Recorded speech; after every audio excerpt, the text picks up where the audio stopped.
पड़ोसन पूछ लेना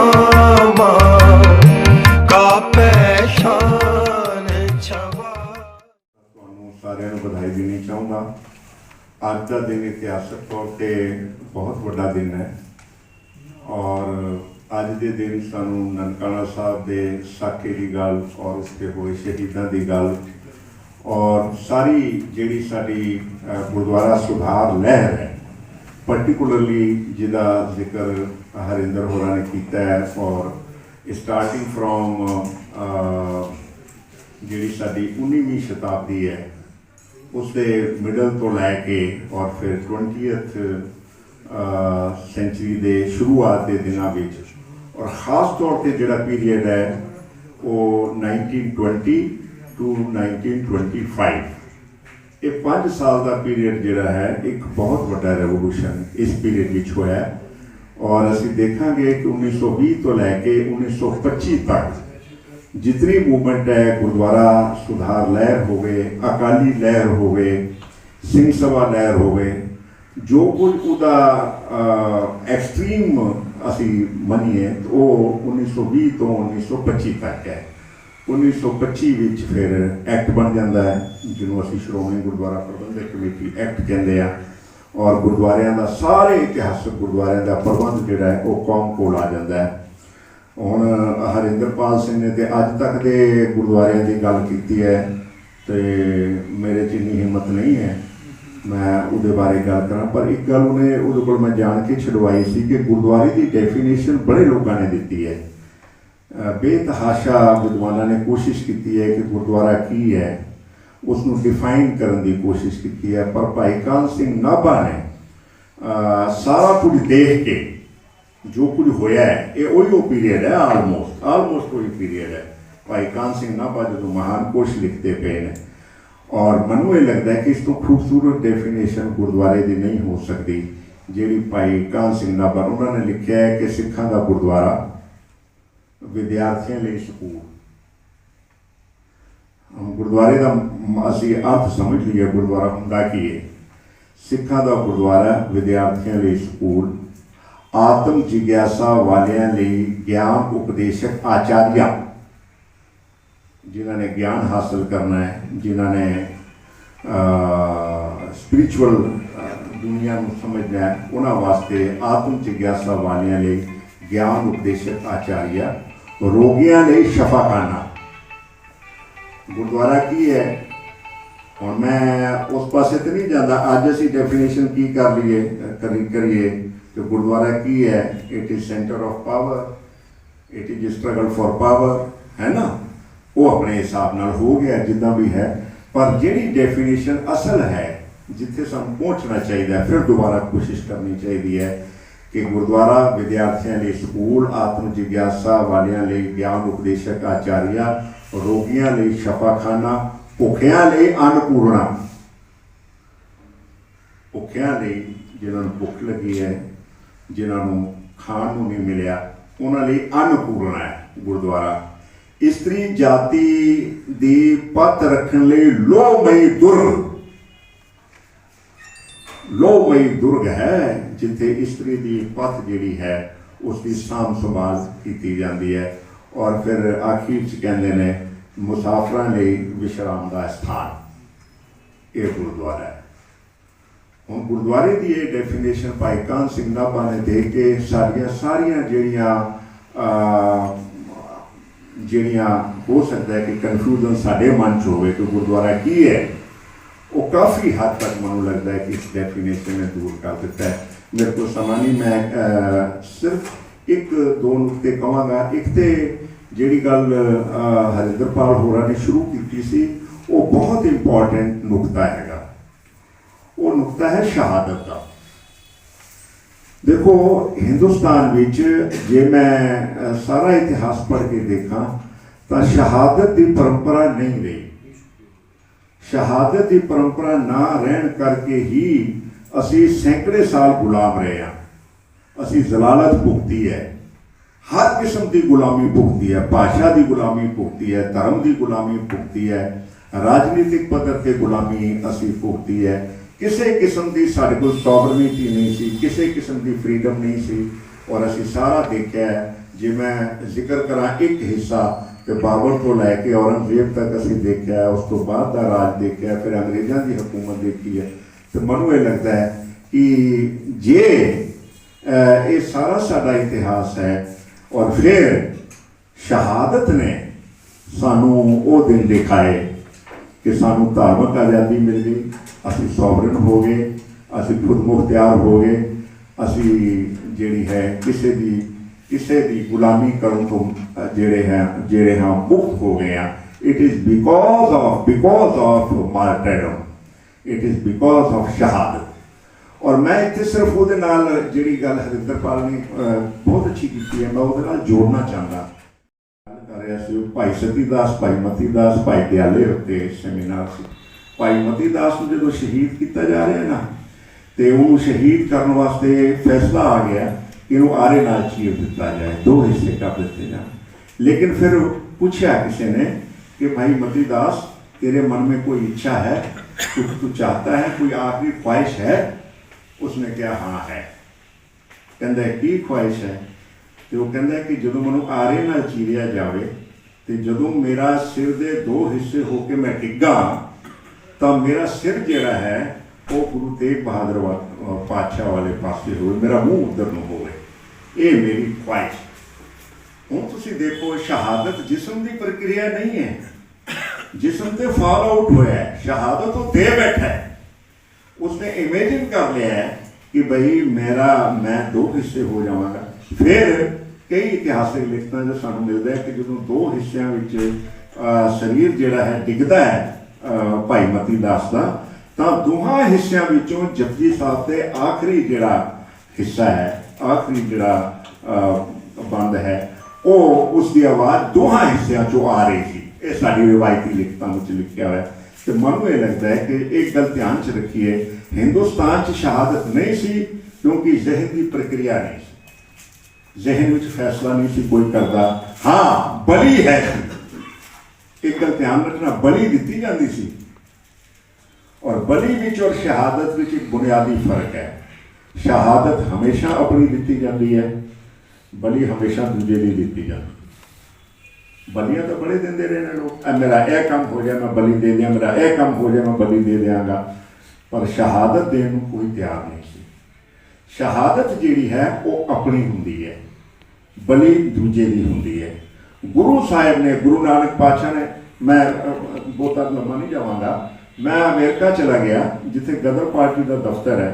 उस गदर पार्टी के दफ्तर विच गदर अखबार छपी 1913 ਵਿੱਚ 100 ਸਾਲਾਂ ਤੇ मैं उत्थे गया सैक्रामेंटो ते सैन फ्रांसिस्को जिथे गदर पार्टी का दफ्तर है। उत्थे मैं अखबार देखी, पहले वॉल्यूम जिहड़े सन अखबार के छपे हुए, तो वो उतली तुक जिहड़ी है गुरु नानक पातशाह का फरमान है, जो तो प्रेम खिलन नहीं, दूसरी तुक है चलो उदे वो पढ़ के गुरु नानक पातशाह की तुक ते मैं हैरान हो गया कि हे गुरु नानक, तेरी जिहड़ी सिक्ख्या है वो सिक्ख्या गदर अखबार के टाइटल पेज के टाइटल के रूप में इस्तेमाल, जो तो प्रेम खेलन का चाहो सिर तर तली तली मेरी आओ। ते मैं हैरान हो गया कि गुरबाणी विचों ये तुक जिहड़ी है ये गदर अखबार के फ्रंट पेज पे सब तो उत्ते जिहड़ी ये लाइन जिहड़ी है लिखी हुई है। मैं टॉपिक तो हट रहा क्योंकि ये नुकता मैनूं लगता है कि बहुत इंपॉर्टेंट है। बलि हमेशा दूजे की हुंदी है, शहीदी हमेशा अपनी हुंदी है। बलि विच दूजे का खून डुलदा है, शहीदी विच अपना खून डुलदा है। फिर एक नुकता बहुत वड्डा है, बलि जिहड़ी है वो हमेशा अपने स्वार्थ वास्ते दी जाती है और शहादत दूजियां वास्ते होंदी है। शहादत अपने स्वार्थ वास्ते नहीं होती। कोई बंदा शहादत जिहड़ी है वो अपने वास्ते नहीं दे सकता। वो शहादत हमेशा, मनु करतार सिंह सराभा याद आता है, 19 साल की उम्र है और लगता है कि इनू सजा हो जाएगी और उन्होंने फड़ लिया गया है। तो उसदियां आखिरी 4 लाइनां ने वो कहता है कि मनु लगता है कि मनु या फांसी होएगी या उम्र कैद मिलेगी। हुण तुसीं देखो शहादत, मनु लगता है कि मनु या फांसी होएगी, सजाए मौत होएगी, ते या मनु उम्र कैद मिलेगी। मैं चाहता हाँ कि मनु सजाए मौत मिले, क्योंकि जे मनु सजाए मौत मिलेगी मैं मर जावांगा, मर के फिर जन्म लवांगा, फिर लड़ांगा, फिर मर जावांगा, फिर लड़ांगा और उदों तक मरदा रवांगा जब तक ये देश आज़ाद नहीं हो जाता, जब तक हिंदुस्तान को आज़ादी हासिल नहीं हो जाती। मैं क्या तानो तू मनु मतलब समझा गया है शहादत का की है कि भाई मैं मरना चाहता। उधम सिंह मैं दूजे पासे तुर पे आया हरिंदर करके थोड़ी करके नहीं, दूजे पासे मैं याद आता उधम सिंह के आखिरी शब्द ने कि मनु नहीं पता लोग क्यों इंतजार करते हैं बुढ़े होने तक मौत का, मैं तो हूँ मरना चाहता, मैं हूँ अपनी जान दे। मनु लगता है कि ये जहन की प्रक्रिया है, ये बंदे के मन में फैसला होंदा है। कोई शहादत चुक लो तुसी, कोई शहादत। मैं हैरान हो गया जो मैं भाई मती दास की शहादत, जो मैं भाई सती दास की शहादत और भाई दयाले की शहादत बारे उत्थे गल हो रही सुन रहा थी। जो गुरु तेग बहादुर पातशाह खुद तुर के आए हैं। दौलत राय ने लिखा एक जगह, कहता मैं उल्टी गंगा वहान का मतलब नहीं पता, मैनू समझ नहीं सी आती उल्टी गंगा बहा दी, उल्टी गंगा बहा दी, मैं कभी मतलब नहीं समझ आया। पर मैं पहली बार उन्होंने समझ आया जो गुरु तेग बहादुर अनंतपुर तो तुर के दिल्ली आए हैं, तो वो कहता है कि हमेशा कातल मकतूल को जाता है। पहली बारी मकतूल कातल को टुर के आया है कि मैं आ रहा, तू मेरी जान ले लै, पर मैं तिलक को जनेऊ नहीं उतरन देंगा। ये मनु लगता है। और मैं सिर्फ एक नुकता तुहानू हुण तक जी गल कही है वो ये है कि हिंदुस्तान गुलाम सी, उहदियां सारियां ताकतां जिहड़ियां सन होरनां दे हत्थ विच सन, मुगलां दे हत्थ विच सन, अंग्रेज़ां दे हत्थ विच सन। और जिन्ना असीं गुरुद्वारियां दी सुधार लहर दीयां शहादतां दी गल कर रहे हैं, ये उहदा हिस्सा है। तुसीं देखोगे कि असीं खुद मुख्तियार होए हैं, असीं सॉवरन हो गए हैं, क्योंकि असीं शहादत जिहड़ी है। मैं एक गल कह के कोशिश करूँगा अपनी गल समाप्त करनी। बहुत शहादत हुई ने, ये कोई दो राय नहीं। शहादत साडी विरसा है, बहुत बड़ा विरसा है। उहदे विचों एक चैप्टर शहादत का बहुत बड़ा चैप्टर जिहदे बहुत सारिया शहादत हुई ने, वो गुरुद्वारा सुधार लहर नाल जुड़िया हुई, बहुत सारिया शहादत जिहड़ियां ने। ये चैप्टर जिहड़ा है बहुत बड़ा है। और मनु कई बार लगता है कि असी अगर अरदास रोज पढ़िए ना तो वो जिक्र भी आता है। तुसीं कभी ये पढ़िया जरूर ध्यान दिता होएगा। अरदास तो असीं कर लैंदे आ, पर वो शब्दों वाल शायद उन्ना ध्यान। जिन्हां सिंघां सिंघणियां ने धर्म दे सीस दिते, बंद बंद कटवाए, खोपरियां लोहाइयां, झरकड़ियां ते चढ़े, आरियां नाल चराए गए। अगली 70 गुरुद्वारियां दी सेवा लई कुर्बानियां कीतियां, धर्म नहीं हारिया, इस सिक्खी केसा स्वासा नाल निभाई, तिन्हां दी कमाई का ध्यान करके खालसा जी रोज पढ़ते हैं। जिन्नी बार अरदास होंदी है इहदे विच देख लो गुरुद्वारियां दी सेवा ने कुर्बानियां कीतियां है ना। उन्हां के सिक्खी केसा स्वासा संग निभाई, उन्हां दी कमाई का ध्यान करके खालसा जी, तिन्हां दी कमाई का ध्यान करके खालसा जी। बोलो जी। मैं ननकाना साहब की गल जो साके की करदा ना तो मेरे मन च बड़े सारे ख्याल आते हैं। एक ध्यान रखना जिहदा जिक्र भी होया, ननकाना साहब साडे सारे धर्म स्थान इतिहासक ने, सारियां दी अपनी अहमियत है। ननकाना साहब मनु लगता है कि सब तो वध अहमियत वाला स्थान है। उसका एक कारण है कि गुरु नानक साडे मन फिर चेता आ गया, रविंद्रनाथ टैगोर एक जगह लिखता है, ये जो पगड़ी वाले सरदार आप देख रहे हैं ना, रविंद्रनाथ टैगोर, ये जो इरेक्ट हेड जिन्हों का सिर जरा है ना वो पूरे है आत्म सम्मान विच, और जेड़े बड़े खुले दिल के ने, बड़े सारे विशेषण लाए ने, ये गुरु नानक से पहले नहीं होते थे। ये सब गुरु नानक के शिष्य ਤੇ ਮੈਨੂੰ ਸਮਝ ਆ ਗਈ ਕਿ ਹੇ ਬਾਬਾ ਨਾਨਕ, ਤੇਰੇ ਤੋਂ ਪਹਿਲਾਂ ਤਾਂ ਅਸੀਂ ਹੁੰਦੇ ਹੀ ਨਹੀਂ ਸੀ। ਤੂੰ ਹੀ ਆ ਕੇ ਇਸ ਵਿਰਾਸਤ ਨੂੰ, ਇਸ ਸਿੱਖੀ ਨੂੰ ਜਨਮ ਦਿੱਤਾ ਹੈ। ਤਾਂ ਗੁਰੂ ਨਾਨਕ ਪਾਤਸ਼ਾਹ ਦੀ ਜਦੋਂ ਅਸੀਂ ਗੱਲ ਕਰਦੇ ਹਾਂ ਤਾਂ ਨਨਕਾਣਾ ਸਾਹਿਬ ਦੀ ਗੱਲ ਹੁੰਦੀ ਹੈ। ਮੈਂ 2 ਲਾਈਨਾਂ ਪੜ੍ਹਨੀਆਂ ਚਾਹੁੰਦਾ, ਮੈਨੂੰ ਬਹੁਤ ਅੱਛੀਆਂ ਲੱਗਦੀਆਂ ਨੇ। ਆਪਣੇ ਡਾਕਟਰ ਜਸਵੰਤ ਸਿੰਘ ਨੇ ਕੀ, ਸਾਡੇ ਵੱਡੇ ਸਨ, ਸਾਡੇ ਬਹੁਤ ਮਿੱਤਰ ਸਨ। ਉਹਨਾਂ ਨੇ ਇੱਕ ਜਗ੍ਹਾ 'ਤੇ ਲਿਖਿਆ, ਨਨਕਾਣਾ ਸਾਹਿਬ ਜਿੱਥੇ ਗੁਰੂ ਨਾਨਕ ਦੇਵ ਜੀ ਦਾ ਆਗਮਨ ਹੋਇਆ ਤੇ ਜੋ ਬਾਬੇ ਦੀ ਛੋਹ ਕਾਰਨ ਰਾਏ ਭੋਈ ਦੀ ਤਲਵੰਡੀ ਤੋਂ ਨਨਕਾਣਾ ਬਣ ਗਿਆ। ਉਹਦਾ ਨਾਮ ਰਾਏ ਭੋਈ ਦੀ ਤਲਵੰਡੀ ਸੀ ਨਾ। ਤੇ ਨਨਕਾਣਾ ਕਦੋਂ ਬਣਿਆ? ਜਦੋਂ ਗੁਰੂ ਨਾਨਕ ਪਾਤਸ਼ਾਹ ਦਾ ਪ੍ਰਕਾਸ਼ ਹੋ ਗਿਆ, ਹੈ ਨਾ। ਰਾਏ ਭੋਈ ਦੀ ਤਲਵੰਡੀ ਤੋਂ ਨਨਕਾਣਾ ਬਣ ਗਿਆ, ਜਿੱਥੋਂ ਦੀ ਵਸੋਂ ਅੱਜ ਵੀ ਆਪਣੇ ਆਪ ਨੂੰ ਗੁਰੂ ਨਾਨਕ ਪਾਤਸ਼ਾਹ ਦਾ ਕਿਰਾਏਦਾਰ ਮੰਨਦੀ ਹੈ। ਪਤਾ ਤੁਹਾਨੂੰ? ਕਿਰਾਏਦਾਰ ਮੰਨਦੇ ਨੇ ਉਹ, ਕਿਉਂਕਿ ਨਾਨਕ ਮਾਲਿਕ ਹੈ ਇੱਥੇ ਦਾ। ਇਹ ਮੈਨੂੰ ਰਾਏ ਬੁਲਾਰ ਦੀ ਸੰਤਾਨ ਚੋਂ ਇੱਕ ਕੁੜੀ ਮਿਲ ਗਈ ਅਮਰੀਕਾ ਵਿੱਚ, ਤੇ ਉਹ ਮੈਨੂੰ ਕਹੇ ਮੈਂ ਉਹਨੂੰ ਜਦੋਂ ਮਿਲਿਆ ਮਰਵਾ ਸਾਹਿਬ ਦੇ ਘਰ, ਤੇ ਮੈਂ ਉਹਨੂੰ ਮਿਲਿਆ ਤੇ ਮੈਂ ਕਿਹਾ ਕੁੜੀਏ ਤੂੰ ਕੌਣ ਹੈ? ਕਹਿੰਦੀ ਮੈਂ ਉਹਨਾਂ ਦੇ ਖਾਨਦਾਨ ਚੋਂ ਆ। ਤੇ ਮੈਨੂੰ ਮਰਵਾ ਸਾਹਿਬ ਨੇ ਕਿਹਾ ਕਿ ਉਹਨਾਂ ਦੇ ਖਾਨਦਾਨ ਚੋਂ ਹੈ, ਅਮਰੀਕਾ ਵਿੱਚ ਪੜ੍ਹਦੀ ਹੈ ਤੇ ਆਈ ਹੋਈ ਹੈ। ਤੇ ਮੈਂ ਉਹਨੂੰ ਕਿਹਾ, ਮੈਂ ਕਿਹਾ ਬੇਟਾ ਮੈਂ ਤੈਨੂੰ ਕੀ ਕਹਾਂ? ਮੈਂ ਕਿਹਾ ਤੂੰ ਇੱਕ ਵਾਰੀ ਮੇਰੇ ਨਾਲ ਗੱਲ ਫੈਸਲਾ ਕਰ ਲੈ, ਤੂੰ ਦਿੱਲੀ ਆ ਜਾ, ਤੈਨੂੰ ਮੈਂ ਦੱਸਾਂ ਤੂੰ ਹੈ ਕੀ ਹੈ।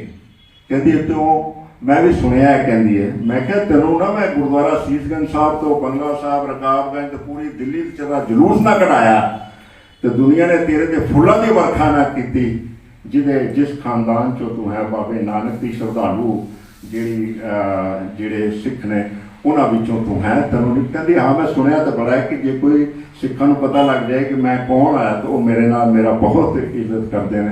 ਤੇ ਮੈਨੂੰ ਇਹ ਲੱਗਦਾ ਹੈ ਕਿ ਅੱਜ ਵੀ ਜਿਤਨੀ ਜਾਇਦਾਦ ਹੈ ਉੱਥੋਂ MP ਜਿਹੜੇ ਬਣਦੇ ਨੇ ਹੁਣ ਵੀ ਉਹ ਬਾਬੇ ਨਾਨਕ ਦੇ ਨਾਂ 'ਤੇ ਬਣਦੇ ਨੇ। ਮੈਂ ਉਹਨਾਂ ਨੂੰ ਜਾਣਦਾ, ਇਹ ਬੇਟੀ ਵੀ ਜਿਹਦੇ ਨੇ ਜ਼ਿਕਰ ਕਰ ਰਿਹਾ, ਉਹਨਾਂ ਦੇ ਘਰ ਤੋਂ ਸੀ ਹਰ ਵਾਰੀ ਉੱਥੋਂ ਚੁਣਾਵ ਲੜਦੇ ਨੇ ਤੇ ਉਹਨਾਂ ਦੇ ਘਰ ਦਾ ਬੰਦਾ ਮੈਂਬਰ ਪਾਰਲੀਮੈਂਟ ਬਣਦਾ ਹੈ।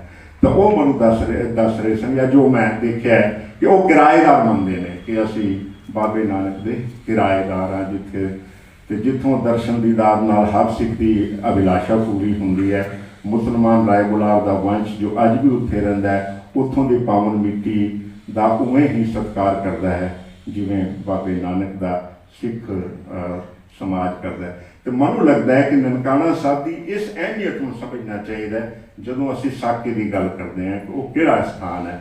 मैं पहले क्या है कि रविंद्रनाथ टैगोर कहते ये नहीं होते थे, ये जो सिख हैं ये नहीं होते थे, ये उनके शिष्य हैं।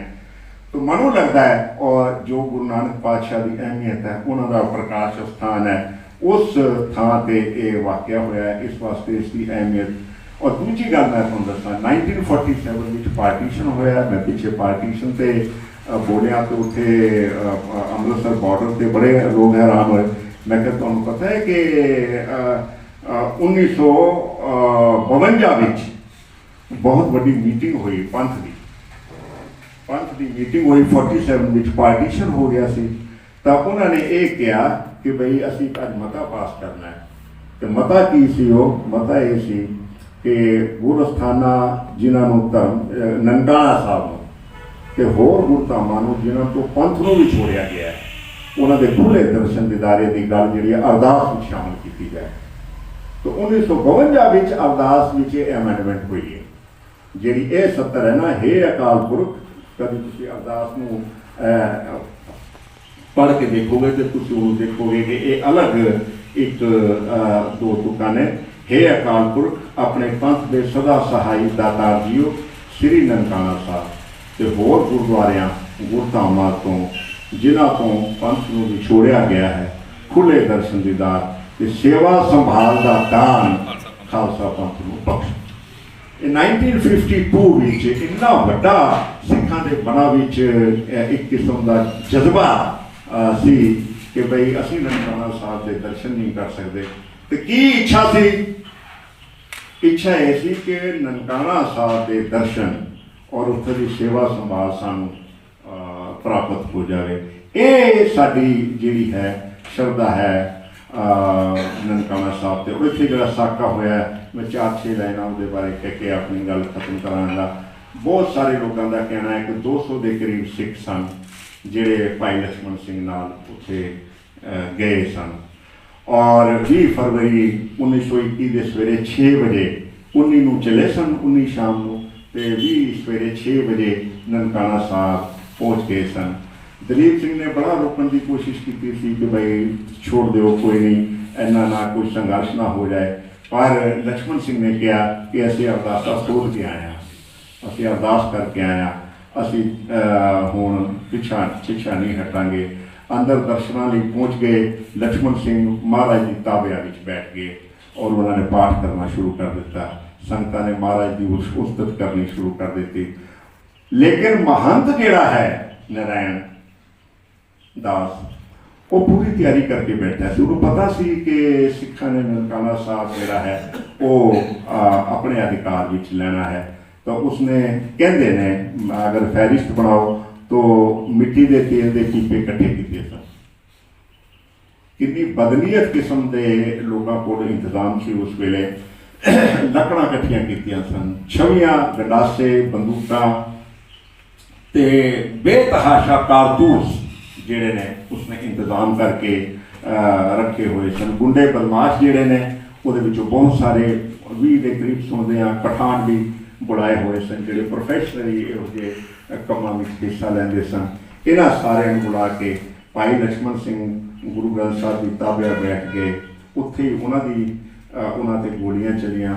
जिहड़ी बीड़ सी गुरु साहब महाराज की बीड़ उस ते फायर होए, वो बीड़ जिहड़ी है उसके निशान ने गोलियां दे और बहुत सारे सिखां नूं जीउंदियां तेल पा के साड़ दिता गया और बुरी तरह उन्होंने तसीहे दे के शहीद किया गया। मैं इत्थों गल नूं शॉर्ट करदिया होया 21 तरीक को यह वाक़या हुंदा है, 23 तरीक को संस्कार हुंदा है। 2 दिनों बाद उन्होंने संस्कार किया जाता है और उस संस्कार वेले अनगिनत सिख संगत जिहड़ी है वो उत्थे पहुँचती है। और संस्कार मैं तुहानूं एक दसां जिहड़ी काली दस्तार है ना, काली पग, इहदा एक हिस्सा उत्थे जुड़दा है कि लोग एक तरीके का काली दस्तार बन के वो काली दस्तार बन के उत्थे पहुँचे सन और फिर उत्थे संस्कार होया। उसके बाद केस चलिया। केस विच महंत नारायण दास ते उसके 7 साथियों को फांसी की सज़ा हुई, 8 नूं काले पानी की सज़ा हुई, 7-7 साल की सज़ा 16 पठाणा नूं हुई। पर बाद विच दोबारा ये रिव्यू होया और रिव्यू जदों किया गया तो उदों तुहानूं पता है उस वेले दी रिव्यू भी इदां ही है, तो महंत नूं जिहड़ा है वो फांसी तो मुक्त करता गया। मैं आखिरी गल ते आ रहा। 3 तरीक को बहुत बड़ा इकट्ठ उत्थे होया है। 23 फरवरी नूं जिहड़ी है वो संस्कार हुंदा है 21 तो बाद और 3 मार्च नूं फिर बहुत बड़ा इकट्ठ किया जाता है। और उस इकट्ठ के दौर विच पूरे हिंदुस्तान तो जिथे सिख पहुँचे ने बेतहाशा बड़ी सिखां की आबादी उत्थे पहुँची है, उत्थे होर बहुत सारे लोग पहुँचे ने including to some extent Mahatma Gandhi साहब उत्थे पहुँचे ने, किचलू उत्थे पहुँचे, डॉक्टर किचलू जिहड़े ने, लाला दुनी चंद पहुँचे ने, मौलाना शौकत अली पहुँचे ने, लाला लाजपत राय उत्थे आए ने, होर बहुत सारे चीफ खालसा जो भी जथेबंदियां ने उन्होंने नुमाइंदे उत्थे पहुँचे ने। जथेदार करतार सिंह झब्बर ने उत्थे लैक्चर किया है और लैक्चर करके जो वापरिया है सारी घटना संगत के सामने उसने साझी की है। और इस सारी घटना विच जिहड़ी एक लाइन साडे दोस्त ने डॉक्टर महेंद्र सिंह होरी उन्होंने अकाली लहर की किताब है उहदे उन्होंने दर्ज की है कि वह कहते हैं कि इस घटना ने सिखां नूं उन्हां दी नींद तो जगा दिता है। करतार सिंह झब्बर जिहड़ा है वह बोलदे कहंदा है उन्हां दी नींद तो जगा दिता है अते स्वराज वल कूच करन विच तेजी आ गई हुण अपना राज करन दी। जिहड़ा शौकत अली है वह अपनी स्पीच में उन्हें जी खास गल कही सी वो ये कही सी अजिही सरकार तो इंसाफ की आस रखना फजूल है। वह सारी गल का ਜਿਹੜਾ ਜਿਹੜੀ ਮਹਾਤਮਾ ਗਾਂਧੀ ਦੀ ਉੱਥੇ ਜਾਣਾ ਔਰ ਜੋ ਉਹ ਬੋਲਿਆ ਮਹਾਤਮਾ ਗਾਂਧੀ, ਉਹ ਹਮਦਰਦੀ ਪ੍ਰਗਟ ਕਰਨ ਗਿਆ ਹੈ, ਆਪਣਾ ਸਮਰਥਨ ਪ੍ਰਗਟ ਕਰਨ ਗਿਆ ਸੀ ਸਿੱਖ ਸੰਗਤ ਨਾਲ ਔਰ ਜਿਹੜੇ ਗੁਰਦੁਆਰਾ ਸੁਧਾਰ ਮੂਵਮੈਂਟ ਹੈ ਉਹਦੇ ਨਾਲ। ਤਾਂ ਉਹਦੀਆਂ 3-4 ਲਾਈਨਾਂ ਕੰਪਾਈਲ ਹੋਈਆਂ ਸਾਨੂੰ ਹਿਸਟਰੀ 'ਚ ਮਿਲਦੀਆਂ ਨੇ। ਇੱਕ ਉਹਨੇ ਕਿਹਾ ਸੀ, ਨਨਕਾਣੇ ਦੀ ਖਬਰ ਇਤਨੀ ਚਕਰਾ ਦੇਣੇ ਵਾਲੀ ਸੀ, ਇਤਨੀ ਚਕਰਾ ਮਤਲਬ ਲੱਗਦਾ ਨਹੀਂ ਸੀ ਕਿ ਉਹਦੀ ਘਟਨਾ ਹੋਈ ਹੈ। ਇਹ ਮਹਾਤਮਾ ਗਾਂਧੀ ਕਹਿ ਰਿਹਾ ਹੈ, ਚਕਰਾ ਦੇਣ ਵਾਲੀ ਸੀ ਕਿ ਉਹ ਪੁਸ਼ਟੀ ਕੀਤੇ ਬਗੈਰ ਇਸ 'ਤੇ ਵਿਸ਼ਵਾਸ ਨਹੀਂ ਸੀ ਕਰ ਸਕਦੇ। ਮੈਂ ਪੁਸ਼ਟੀ ਕੀਤੀ ਹੈ ਕਿ ਸੱਚਮੁੱਚ ਇੱਦਾਂ ਹੋਇਆ ਹੈ ਕਿ ਲੋਕਾਂ ਨੂੰ ਤੇਲ ਪਾ ਕੇ ਸਾੜ ਦਿੱਤਾ ਗਿਆ, ਲੋਕਾਂ ਨੂੰ ਗੰਡਾਸਿਆਂ ਨਾਲ ਮਾਰ ਕੇ ਸਾੜ ਦਿੱਤਾ ਗਿਆ। ਇਸ ਤਰ੍ਹਾਂ ਉਹਨਾਂ 'ਤੇ ਤਸ਼ੱਦਦ ਹੋਇਆ, ਗੋਲੀਆਂ ਮਾਰੀਆਂ ਗਈਆਂ ਨੇ। ਫਿਰ ਉਹ ਜਿਹੜਾ ਹੈ ਕਹਿੰਦਾ ਹੈ ਕਿ ਰਾਸ਼ਟਰੀ ਬਹਾਦਰੀ ਕਾ ਅਮਲ ਉਹਨੇ ਨਾਂ ਦਿੱਤਾ ਹੈ ਕਿ ਇਹ ਪੂਰੇ ਰਾਸ਼ਟਰ ਦੀ ਬਹਾਦਰੀ ਦਾ ਗਾਂਧੀ ਹੈ ਕਹਿ ਸਕਦਾ ਹੈ। ਉਹਨੇ ਕਿਹਾ, ਉਸਨੇ ਵਿਦੇਸ਼ੀ ਹਕੂਮਤ ਦੀ ਨਿੰਦਾ ਵੀ ਕੀਤੀ ਤੇ ਸ਼ੈਤਾਨ ਦੀ ਸਲਤਨਤ ਵੀ ਕਿਹਾ। ਕੁਝ ਲੋਕ ਕਹਿੰਦੇ ਨੇ ਕਿ ਇਹ ਉਹਨਾਂ ਦਾ ਰਾਜ ਹੈ। ਔਰ ਜਿਹੜੀ ਜੋ ਕੁਛ ਇੱਕ ਲਾਈਨ ਜਿਹੜੀ ਉਹਦੀ ਮੈਨੂੰ ਬਹੁਤ ਜ਼ਿਆਦਾ ਅਸਰਅੰਦਾਜ਼ ਕਰਦੀ ਹੈ, ਕਿਉਂਕਿ 1919 ਵਿੱਚ ਜਲਿਆਂਵਾਲਾ ਬਾਗ ਦਾ ਕਾਂਡ ਹੁੰਦਾ, ਉਹ ਵੀ ਆਪਣੇ ਆਪ ਵਿੱਚ ਇਤਿਹਾਸ ਵਿੱਚ ਸਿੱਖਾਂ ਉੱਪਰ ਬਹੁਤ ਵੱਡੀ ਜ਼ਿਆਦਤੀ ਹੋਈ ਸੀ। ਤਾਂ ਉਸ ਕਾਂਡ ਤੋਂ ਬਾਅਦ 1919 ਤੋਂ ਬਾਅਦ ਜਿਹੜਾ ਹੈ 1920-21 ਵਿੱਚ ਫਿਰ ਇਹ ਘਟਨਾ ਵਾਪਰਦੀ ਹੈ ਨਨਕਾਣਾ ਸਾਹਿਬ ਵਾਲੀ। ਤਾਂ ਉਹ ਇਸ ਦੀ ਤੁਲਨਾ ਕਰਦਾ ਹੈ। ਤਾਂ ਉਹ ਕਹਿੰਦਾ ਹੈ ਕਿ ਜੋ ਕੁਝ ਵੀ ਮੈਂ ਸੁਣਿਆ ਤੇ ਵੇਖਿਆ ਹੈ, ਇਹ ਗਾਂਧੀ ਦੇ ਲਫ਼ਜ਼ ਨੇ, ਜੋ ਕੁਝ ਵੀ ਮੈਂ ਸੁਣਿਆ ਤੇ ਵੇਖਿਆ ਹੈ ਉਹ ਡਾਇਰਵਾਦ ਦਾ ਹੀ ਦੂਜਾ ਰੂਪ ਹੈ। ਜਲਿਆਂਵਾਲੇ ਬਾਗ ਦੇ ਡਾਇਰਵਾਦ ਤੋਂ ਵਧੇਰੇ ਜੋ ਜਲਿਆਂਵਾਲੇ ਬਾਗ ਵਿੱਚ ਹੋਇਆ, ਇਹ ਉਸ ਤੋਂ ਵੀ ਵੱਡਾ ਸਾਕਾ ਹੈ। ਤੇ ਮੈਨੂੰ ਲੱਗਦਾ ਹੈ ਕਿ ਬਈ ਆਪਣੇ ਆਪ ਵਿੱਚ ਅਸੀਂ ਇਸ ਗੱਲ ਨੂੰ ਯਾਦ ਰੱਖੀਏ, ਇਸ ਸਾਕੇ ਨੂੰ। ਇੱਕ ਮੈਨੂੰ ਹੋਰ ਚੰਗੀ ਅੱਛੀ ਗੱਲ ਇਹ ਲੱਗੀ ਹੈ ਕਿ ਸ਼੍ਰੋਮਣੀ ਗੁਰਦੁਆਰਾ ਪ੍ਰਬੰਧਕ ਕਮੇਟੀ ਨੇ ਔਰ ਉਸ ਵੇਲੇ ਦੀ ਜਿਹੜੀ ਸਾਡੀ ਅਕਾਲੀ ਲਹਿਰ ਹੈ, ਉਸਨੇ ਇਸ ਘਟਨਾ ਤੋਂ ਬਾਅਦ ਕੁਝ ਐਸੀਆਂ ਗੱਲਾਂ ਕੀਤੀਆਂ ਨੇ ਜਿਹੜੀਆਂ ਹਮੇਸ਼ਾ ਸਾਨੂੰ ਯਾਦ ਰੱਖਣੀਆਂ ਚਾਹੀਦੀਆਂ ਨੇ। ਸ਼੍ਰੋਮਣੀ ਗੁਰਦੁਆਰਾ ਪ੍ਰਬੰਧਕ ਕਮੇਟੀ ਨੇ immediately after this event of Nankana, ਉਹਨਾਂ ਨੇ ਸਿੱਖ ਮਿਸ਼ਨਰੀ ਸੁਸਾਇਟੀ ਦੀ ਸਥਾਪਨਾ ਕੀਤੀ ਹੈ ਅੰਮ੍ਰਿਤਸਰ ਵਿੱਚ। ਸਿੱਖ ਮਿਸ਼ਨਰੀ ਸੁਸਾਇਟੀ ਦੀ ਸਥਾਪਨਾ ਕਰਕੇ ਸ਼ਹੀਦ ਸਿੱਖ ਮਿਸ਼ਨਰੀ ਕਾਲਜ ਸਥਾਪਿਤ ਕੀਤਾ ਹੈ। ਇਹ ਨਨਕਾਣਾ ਸਾਹਿਬ ਦੀ ਉਸ ਘਟਨਾ ਦੇ ਨਾਲ ਜੁੜਿਆ ਹੋਇਆ ਹੈ। ਫਿਰ ਸੰਸਕਾਰ ਵਾਲੀ ਥਾਂ ਤੇ ਸ਼ਹੀਦਗੰਜ ਸਮਾਰਕ ਜਿਹੜਾ ਹੈ ਉਹ ਸਥਾਪਿਤ ਕੀਤਾ ਗਿਆ। ਮੈਨੂੰ ਲੱਗਦਾ ਹੈ ਕਿ ਇਹ ਅੱਛੀ ਇੱਕ ਅਲਾਮਤ ਹੈ ਕਿਸੇ ਕਮੇਟੀ ਵਿੱਚ ਕਿ ਭਾਈ ਉਹਨਾਂ ਸ਼ਹੀਦਾਂ ਨੂੰ ਯਾਦ। ਫਿਰ ਇੱਕ ਬਹੁਤ ਵੱਡਾ ਸਹਾਇਤਾ ਫੰਡ ਇਕੱਠਾ ਕੀਤਾ ਗਿਆ ਔਰ ਜਿੰਨੇ ਪਰਿਵਾਰ ਸ਼ਹੀਦ ਹੋਏ ਨੇ ਸਾਰਿਆਂ ਨੂੰ ਪੈਨਸ਼ਨ ਲਾਈ ਗਈ ਹੈ ਉੱਥੋਂ, ਔਰ ਸਾਰਿਆਂ ਨੂੰ ਆਰਥਿਕ ਸਹਾਇਤਾ ਉਸ ਫੰਡ ਚੋਂ ਦਿੱਤੀ ਗਈ ਹੈ ਜਿਹੜੇ ਨਨਕਾਣਾ ਸਾਹਿਬ ਦੇ ਸ਼ਹੀਦ ਸਨ। ਤੇ ਮੈਨੂੰ ਇਹ ਲੱਗਦਾ ਹੈ ਇਸ ਘਟਨਾ ਨੂੰ ਹਮੇਸ਼ਾ ਯਾਦ ਰੱਖਣਾ ਚਾਹੀਦਾ ਹੈ ਔਰ ਇਹਦੇ ਚੋਂ ਸਬਕ ਵੀ ਲੈਣਾ ਚਾਹੀਦਾ ਹੈ ਕਿ ਸਾਡੇ ਸਿੱਖਾਂ ਦਾ ਜਜ਼ਬਾ ਕਿੰਨਾ ਵੱਧ ਸੀ। ਮੈਂ ਫਿਰ ਕਹਾਂਗਾ 1920 ਤੋਂ 1925 ਤੱਕ ਦਾ ਦੌਰ ਜਿਹੜਾ ਹੈ ਉਹ ਆਪਣੇ ਆਪ ਵਿੱਚ, ਇਸ ਤੋਂ ਬਾਅਦ ਇਮੀਡੀਏਟਲੀ ਇਸ ਤੋਂ ਬਾਅਦ ਸ਼ਾਇਦ 10 ਮਹੀਨੇ 11 ਮਹੀਨਿਆਂ ਬਾਅਦ ਚਾਬੀਆਂ ਦਾ ਮੋਰਚਾ ਸ਼ੁਰੂ ਹੋ ਜਾਂਦਾ ਹੈ। ਉਹ ਬਹੁਤ ਵੱਡਾ ਹੈ, ਉਹਦੇ ਵਿੱਚ ਉਹਦਾ ਅਸਰ ਜਿਹੜਾ ਹੈ ਉਹ ਬਹੁਤ ਵੱਡਾ ਹੈ। ਚਾਬੀਆਂ ਜਿਹੜੀਆਂ ਨੇ ਤੋਸ਼ੇ ਖਾਣੀਆਂ ਦਿੱਤੀਆਂ। ਦਰਬਾਰ ਸਾਹਿਬ ਦਾ ਜਿਹੜਾ ਤੋਸ਼ਾ ਖਾਨਾ ਉਹਦੀ ਚਾਬੀਆਂ ਸਰਬਰਾਹ ਕੋਲ ਨੇ, ਬ੍ਰਿਟਿਸ਼ ਨੁਮਾਇੰਦੇ ਕੋਲ ਨੇ। ਇਹਦਾ ਮਤਲਬ ਕਿ ਸਾਰਾ ਦਾ ਸਾਰਾ ਤੋਸ਼ਾ ਖਾਨਾ, ਸਾਰੀ ਦੀ ਸਾਰੀ ਜਿਹੜੀ ਇਨਕਮ ਹੈ ਉਸ 'ਤੇ ਕਬਜ਼ਾ ਜਿਹੜਾ ਹੈ ਉਹ ਅੰਗਰੇਜ਼ ਹਕੂਮਤ ਦਾ ਹੋ ਗਿਆ ਤੇ ਉਸ ਤੋਸ਼ੇ ਖਾਨੇ ਦਾ ਮੋਰਚਾ ਚੱਲ ਪਿਆ, ਚਾਬੀਆਂ ਦਾ ਮੋਰਚਾ ਜਿਹਨੂੰ ਕਿਹਾ ਜਾਂਦਾ ਹੈ। ਔਰ ਜਦੋਂ ਚਾਬੀਆਂ ਦਾ ਮੋਰਚਾ ਜਿੱਤ ਲੈਂਦੇ ਨੇ ਸਿੱਖ, ਤਾਂ ਉਸ ਚਾਬੀਆਂ ਦੇ ਮੋਰਚੇ ਦੇ ਜਿੱਤਣ ਤੋਂ ਬਾਅਦ ਜੋ ਮਹਾਤਮਾ ਗਾਂਧੀ ਕਹਿੰਦਾ ਹੈ ਨਾ, ਉਹ ਸਭ ਤੋਂ ਵੱਡਾ ਰਿਕਾਰਡ ਹੈ ਸਾਡੇ ਕੋਲ। ਨਨਕਾਣਾ ਸਾਹਿਬ ਦੇ ਸਾਕੇ ਤੋਂ ਬਾਅਦ ਜਿਹੜਾ ਚਾਬੀਆਂ ਦਾ ਮੋਰਚਾ ਹੁੰਦਾ ਹੈ, ਔਰ ਚਾਬੀਆਂ ਦੇ ਮੋਰਚੇ ਦੀ ਖੂਬਸੂਰਤੀ ਇਹ ਹੈ कि बाबा खड़क सिंह नूं आके दरबार साहब कॉम्पलैक्स विच बाकायदा चाबियां जिहड़ियां ने वो सपुर्द कीतियां जांदियां ने और इस तरह तोशे खाने की और फिर एक्ट बनता है और श्रोमणी कमेटी बिल्कुल पहले भी मौजूद है श्रोमणी कमेटी पर उसनूं जिहड़ी उसका कॉन्स्टिट्यूशनल रूप है वो बन जाता है और चाबियां तोशे खाने दी बाबा खड़क सिंह होरां नूं श्रोमणी कमेटी के प्रधान सन जिहड़े उन्होंने सपुर्द कर दित्तियां जांदियां ने तो उस वेले महात्मा गांधी एक टैलीग्राम करता है वो टैलीग्राम इतिहास की है सारा तो तुसीं ये देखो वो टैलीग्राम चो कहता है दी फर्स्ट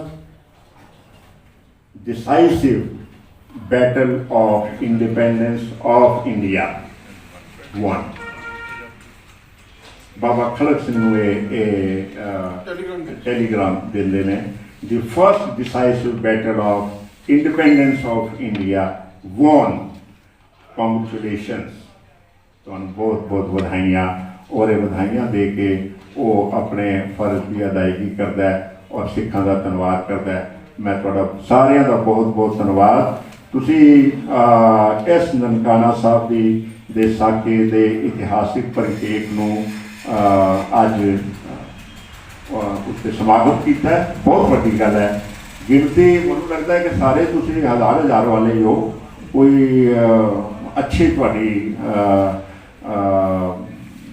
से है पंथ विच तो मनु लगता है कि भावें उन्नी गिनती नहीं जी होनी चाहिए सी उस तो घट है पर तुसीं सारे बंदे जिहड़े हो वो एक बंदा ऑर्गेनाइजेशन है एक बंदा अपने आप विच जथेबंदी है तो मनु लगता है कि मैसेज असीं सारी दुनिया तक पहुँचाइए कि कितना वड्डा साक है जिसने इतिहास को बदल दिता है और सिर्फ सिखां के इतिहास को नहीं बदलिया इस सारे खिते का इतिहास पूरे हिंदुस्तान की गुलामी का जो लंबा इतिहास है सैकड़े सालों का उसनों बदल दिता आखिर विच और महात्मा गांधी कहता पिया कि decisive battle of independence of India one और टैलीग्राम के रूप आ रहा बाबा खड़क सिंह प्रेजिडेंट श्रोमणी गुरुद्वारा प्रबंधक कमेटी को सारिਆਂ ਦਾ बहुत बहुत धन्यवाद।